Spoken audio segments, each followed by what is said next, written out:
Lance, them haters just keep hating. You know what I'm saying? You got a part two coming around? That's right. That's what this is for. So stay tuned and don't go anywhere.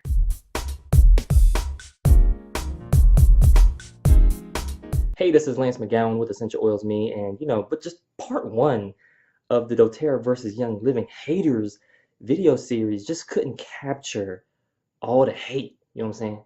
So I had to create a second part and really just drop some knowledge on why people hate, why the haterade is just keep getting full, why all the just, it's enough to pull your hair out. Anyway, I'm gonna cover all that in the next section. Hey, this is Lance McGowan with Essential Oils Me, and today we're going to talk about the doTERRA and Young Living Haters Part 2. Can't sing. But anyways, what we're going to start off with, if you haven't watched Part 1 already, make sure to check that out. You can do that after this video. Or if you already watched Part 1, then everything I'm going to say is just going to make more sense. So there's actually categories of misperception when we think of the concept of haters or criticisms, or you can call it deconstructive criticism.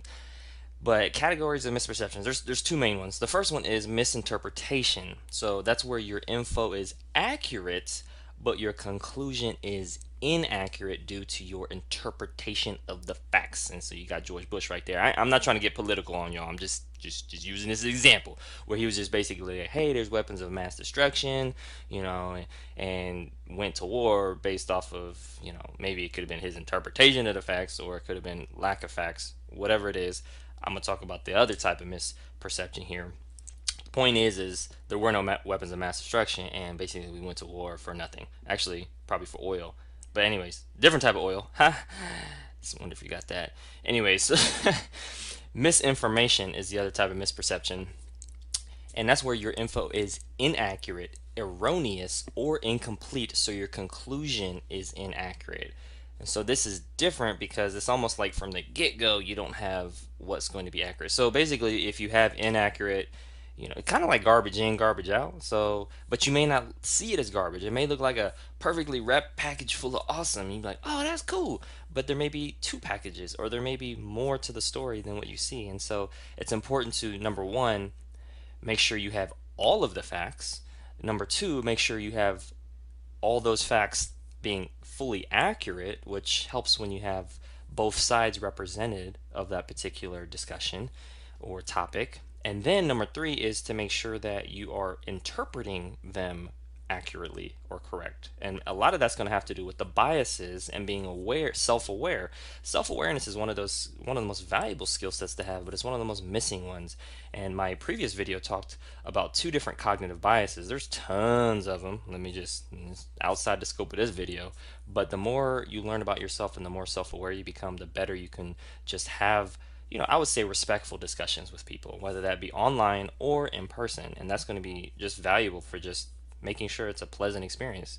You can respectfully disagree with somebody. You don't have to get nasty. You know what I'm saying? Like, you don't have to get negative. Like, and that's my whole thing is like, let's keep it cordial. Let's keep it civil. Let's yeah, I want to hear your opinion. I want you to disagree with me, but let's do so respectfully. All right, so the next topic we're going to talk about when it comes to haters, you know what I'm saying? Or, when I use the term haters, it's really like deconstructive criticizers. It's people who that don't have the self-awareness and don't have the skills on how to manage conflict effectively or well. But when we look at that, we have unreasonable versus reasonable people. And so the first type of person is unreasonable, and they focus on their need to be right and win. And so they are very problem focused. And so it's kind of like a tennis match to them. It's like, who's gonna score the next, triple double or whatever it is. They're just kind of swinging that and just, wanting to win. And it for sports, that can be really good. But for relationships, not so much, because relationships are not a tennis match. They're not a basketball game. They're not a football game. They're not that. And so that competitiveness is not going to add value. When you look at reasonable people, they focus on seeking understanding and the truth. And so they're very solution focused. And when it comes to, you may be like, oh, well, I know somebody that fits into this category, that category, or the goal is to be a reasonable person, bottom line. But we all can be unreasonable depending on if our buttons are pushed, if there's insecurities, if there's some childish stuff that pops up that we weren't like, expecting, and somebody, presses that button or says something or does something. So I just want that to be clear. Any one of us can be unreasonable. But the good news is any one of us can be reasonable, and a lot of that's going to have to be with educating yourself. And so this book that you see right here in the middle of the screen is actually called How to Solve Your People Problems, and it's dealing with your difficult relationships, and it's by Alan Godwin. And I'm gonna have a link to this book in the description below so you can check it out. But this book changed my life. I was like, wow, like I am super unreasonable. And then I started reading it and being like, wow, I need to be more reasonable. And so I just started to do things that really supported that goal of mine. And am I perfect at it? Heck no.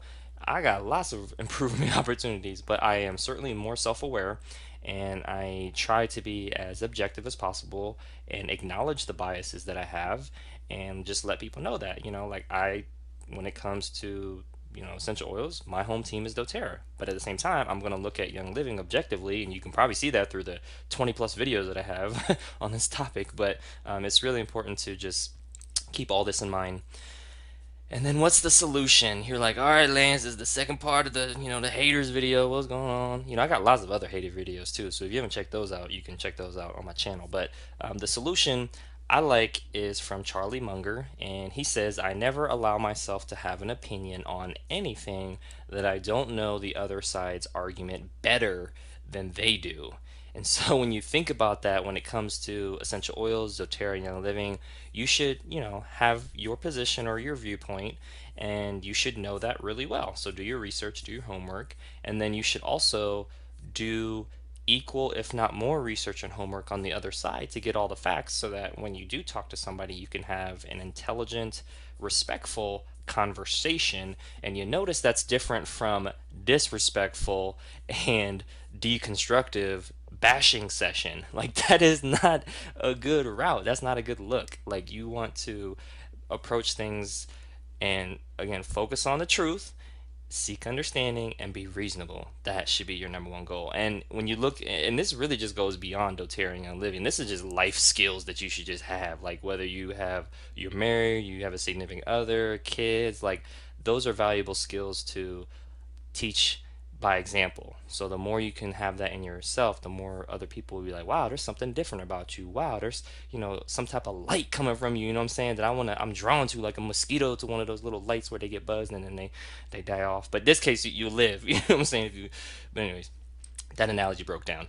But what I will break down a little bit further is how to get some of these skills and awareness. And the first thing is really just to Google list of cognitive biases Wikipedia, or you can just like look up cognitive biases and Google that, and you can, whether you type Wikipedia or not, it's on Wikipedia. And I have a little plus mark there. It says Cognitive Bias Codex, and so that is going to help you see, like, holy smokes, there's a lot of different biases that I could have. There's a lot of different biases that exist. Like, how can I educate myself and be more self-aware so that when I do have a discussion with somebody, it can be very fruitful, as I will say, because now I understand what I'm doing. I have context as to, oh, okay, if I'm going against somebody, then I can be like, all right, well, maybe I am having cognitive dissonance, like I talked about in my previous video, or maybe I am having a confirmation bias. Those are like the two kind of main ones that pop up, but there's other ones too. Like I said, there's over 50, 60 different biases that we can have, and very, very interesting. So if there is one takeaway from this video, I would highly recommend Googling that list of cognitive biases Wikipedia, or just Googling cognitive biases and then looking up on Wikipedia, just from a personal development standpoint. Like, even if you're like, I don't like your video, I don't like what you're saying, Lance, just do this just for you. You know what I'm saying? Like, just do this to help you. Is it going to solve all the problems that I'm mentioning in these two videos and my other ones? No, it's not. It's not going to do that. But it's going to help you become more self-aware. And for me, that's a big win, because then that helps you. And if it helps you, that helps me. Okay, next steps are to click the links in the description to learn more. When you think about the concept of deconstructive criticism or haters, bum, bum, bum, you have to look at your perception. And perception is reality to the one that's perceiving it. But there's also two types of misperceptions. So it's so important you look at, misinterpretations or even misinformation. And those two things are going to help you become a better, let's just say, objective discussion person. That's a phrase that I just made up. But the point is you definitely just want to look at the facts and whether you're looking or supporting or against either company. And that's been my approach. My goal is to just be objective, fact-based, try to look at information that's provided, that's available publicly from both sides. And that's really how it should be. It's not a bashing session. It's not, put another person down. Really, when you look at it, there's a lot of people out there that just need help. They need help with their health, and it goes beyond these companies. Is how do you just love on people, right? How do you just serve them selflessly without expecting anything in return? Now that's hard.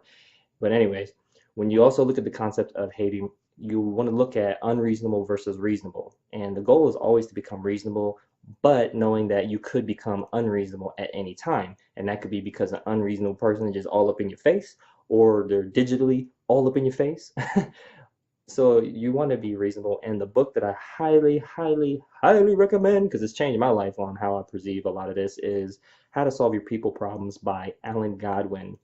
Definitely check out that link in my description. Get you a copy because it's going to change your life and it's going to highlight a lot of things. And hopefully the goal of the book when you read it isn't like, oh, well, that's my mom and that's my cousin and that's my significant other and that's my da da da.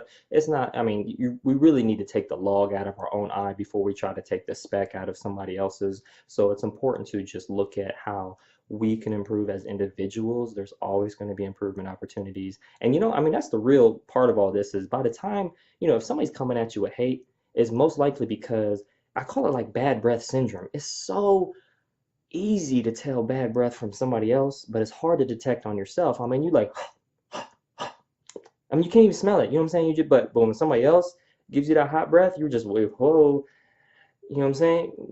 You need some oil or something for that. I got something, like, and oh, my bad, I didn't mean to offend you. Like that's kind of how you're feeling, but you just want to just, anyway, okay, so the last concept of all that is the solution, and it's really just trying to understand both sides of the spectrum. And if you could even get a third party as well, that's awesome. You understand what doTERRA's position is, you understand what Young Living's is on a matter, and you also maybe have like a third party that isn't being paid, that doesn't have any type of tie or financial tie to anything, no special interest, so that you can be like, all right, I know the for side, I know the against side, I know the objective third party side, and then you can make an accurate, educated conclusion.